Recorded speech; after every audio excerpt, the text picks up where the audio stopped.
अभी रिसेंटली एक house plan design होने के लिए आया था और इसका जो एरिया था वो था 40x80 यानी 3200 स्क्वायर फीट इसका एरिया था और बेसिकली लग्जरी टाइप का और एक पूरा ओपन और वास्तु के अकॉर्डिंग जो है हाउस प्लान बनाना था और क्लाइंट की क्या रिक्वायरमेंट थी और उसके अकॉर्डिंग किस तरीके से हाउस प्लान जो डिजाइन हुआ इसके बारे में बात करते हैं। दोस्तों चलिए चलते हैं स्क्रीन की तरफ। तो जैसे कि आप देख रहे हैं सबसे पहले तो देखिए इस तरीके से जो है प्लॉट की प्रॉपर्टी थी। देखिए 40 फीट इसका फ्रंट हो गया, 80 फीट इसका इस तरीके से हो गया और ये इसकी डायरेक्शन थी नॉर्थ वेस्ट और नॉर्थ के ठीक सामने हो गई साउथ और वेस्ट के ठीक सामने हो गई आपकी ईस्ट और यहाँ पर थी 20 फीट की रोड जो कि मेन फ्रंट था और साइड में जो है ये 10 फीट की रोड थी। तो अब ये जो है प्रॉपर्टी का अब लेआउट किस तरीके से आप समझ गए। अब हम चलते हैं इसकी रिक्वायरमेंट की तरफ। तो ग्राउंड फ्लोर की रिक्वायरमेंट हम समझते हैं, एक बनाना टेम्पल, एक था kitchen, dining, washing area, storage, चारों चीजें जो है वो एक साथ जो है वो आनी चाहिए। फिर थर्ड नंबर में बात करते हैं बेडरूम के बारे में। तो 2 बेडरूम चाहिए थे जिसमें एक गेस्ट बेडरूम हो गया, गेस्ट रूम हो गया, उसके साथ में आपका अटैच वॉशरूम आ गया, फिर आपका स्टोर आ गया, फिर फोर्थ नंबर आपका लॉबी प्लस ड्राइंग एरिया आ गया, फिर फिफ्थ नंबर में आपका पाउडर रूम आ गया और इसके साथ में इसमें जो लिफ्ट भी चाहिए थी। तो बेसिकली इस तरीके से थी वो ग्राउंड फ्लोर की रिक्वायरमेंट थी।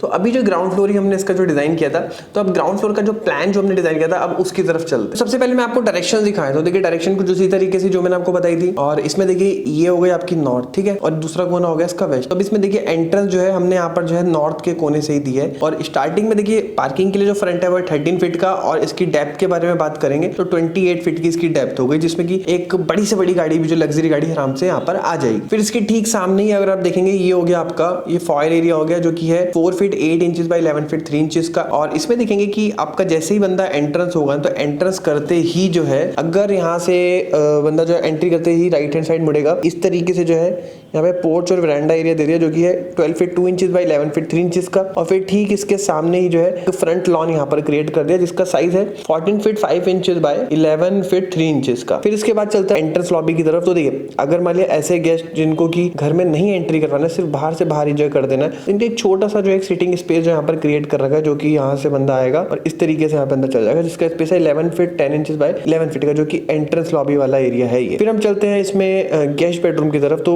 आपका जैसे कि आप देख सकते हैं आपकी वेस्ट डायरेक्शन हो गई है। तो गेस्ट बेडरूम में आप देखेंगे कि आपका 11 फीट बाय 14 फीट 1 इंच का स्पेस आ गया। जो गेस्ट बेडरूम है इसके ठीक सामने से जो यहाँ पे फ्रंट लॉन का व्यू जो है जनरली मिल जाएगा और इसमें क्या है कि अब इसमें देखिए एक तरीका और है कि अब हम अगर चाहे तो गेस्ट बेडरूम का जो है यहाँ से भी एक डोर दे सकते हैं कि यहीं से ही डोर से जो है गेस्ट बेडरूम को यहाँ पर जो है सुला दिया और यहीं से फिर वो बाहर भी चले जाएंगे। लेकिन ऐसा केस में होता नहीं है क्योंकि वो फैमिली मेंबर का एक पार्ट होता है तो वो कोई इशू नहीं है। तो हमने अभी फिलहाल जो यहाँ से गेट जो इनका नहीं दे रखा। फिर हम चलते हैं अंदर की तरफ। तो देखिए एंट्रेंस होते ही जो है ये आपका आ गया एंट्रेंस पूरा पैसेज, ठीक है। फिर एंट्रेंस पैसेज के ठीक सामने आपका आ गया कॉमन टॉयलेट या पाउडर रूम जिसका साइज है 5 फीट बाय 8 फीट 8 इंचेस का। अभी जो कॉमन टॉयलेट है ना गेस्ट बेडरूम के पास ही में ही है। तो अब इसमें देखिए हम चाहे तो गेस्ट बेडरूम के साथ जो है एक यहाँ से भी डोर दे सकते हैं लेकिन उसमें हमारी स्पेस की वेस्टेज हो रही थी तो जनरली हमने कॉमन टॉयलेट रखा है। अगर मान लीजिए गेस्ट अगर यूज करना चाहते हैं तो इस टॉयलेट को यूज भी कर सकते हैं और इफ अगर चाहे तो यहाँ पर एक डोर भी जो है तो जनरली दे सकते हैं। फिर हम चलते हैं अंदर की तरफ। तो देखिए एंट्री करते ही यहाँ से एंट्री करते ही आपका पूरा ड्राइंग रूम वाला एरिया आ गया। यहाँ पे पूरा जो है लिविंग एरिया है यहाँ पर और प्रॉपर इसका अच्छा खासा स्पेस है 14 feet 2 inches bye 23 feet 1 inches का और स्टेयर्स आपकी जो है वो साउथ वेस्ट डायरेक्शन में जो है वो आ रखी है। एंड इसमें अगर आप देखेंगे तो विड्थ है इसकी 4 फीट की 10 इंचेस और राइजर 0.9 इंचेस का और फिर लिफ्ट का जो स्पेस है वो छोड़ा हुआ है 6 फीट 1 इंचेस बाय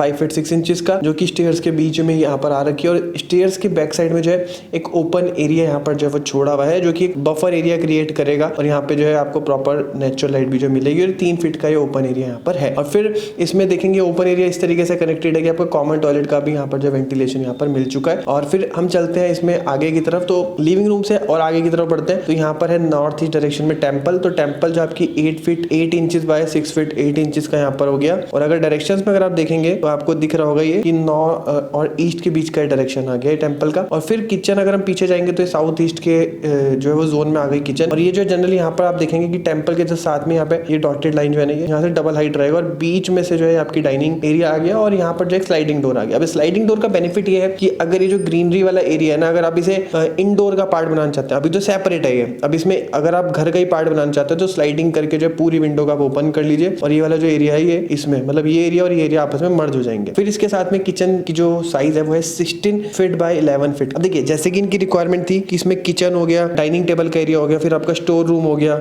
और आपका एक ओपन और जो वॉशिंग एरिया वो आस पास ही होनी चाहिए। देखिए किचन हो गई, ये आपका किचन का स्टोर हो गया और आपका डाइनिंग टेबल हो गया, पीछे जो है इसका वॉशिंग मशीन आ गई और वॉशिंग मशीन के ठीक सामने जो है एक आपका इनका जो वॉशिंग एरिया है जूठे बर्तन के लिए वो हो गया और ये यूटिलिटी एरिया हो गया। ऊपर से जो पूरा ओपन रहेगा ओटीएस रहेगा जिससे कि आपको किचन में भी जो प्रॉपर वेंटिलेशन यहाँ पर मिलेगा। और फिर अगर हम चलते हैं यहाँ पे बेडरूम्स की तरफ, तो बेडरूम जो है आपका दो डायरेक्शन जो है यहाँ पर कवर करी हुई है। अगर मैं आपको बताऊं तो एक तो यहाँ पे साउथ वेस्ट और साउथ, ये दो डायरेक्शन जो वो अकॉर्डिंग वास्तु काफी अच्छी रहती है। और अगर आप ध्यान से देखेंगे तो आपको इसमें समझ में आएगा कि आपका जो बेडरूम है ऑलमोस्ट सेम ही साइज के हैं, बस इसमें जो फर्क है वो है अटैच टॉयलेट का। देखिए एक में क्या है, आपका साइज है 11 फीट बाय 14 फीट 2 इंचेस का, जिसमें पीछे जो स्टेप गार्डन टैग ओटीएस दे रखा है। फिर अगेन आपका टॉयलेट इसका साइज है 5 फीट बाय 8 फीट का, इसके साथ में यहाँ पे ड्रेसिंग दे रखी है जो कि है 5 फीट 9 इंचेस की। और फिर यहाँ पे जो मास्टर बेडरूम है इसका भी साइज जो है वो सेम ही है। इसकी जो अटैच टॉयलेट है वो है 8 feet 9 inches bye 8 feet 8 inches का, ऑलमोस्ट स्क्वायर शेप का है। और ड्रेसिंग यहाँ पर आ गई है, थोड़ी सी बड़ी आ गई जो कि पहले थी, और इसमें भी जो है ओपन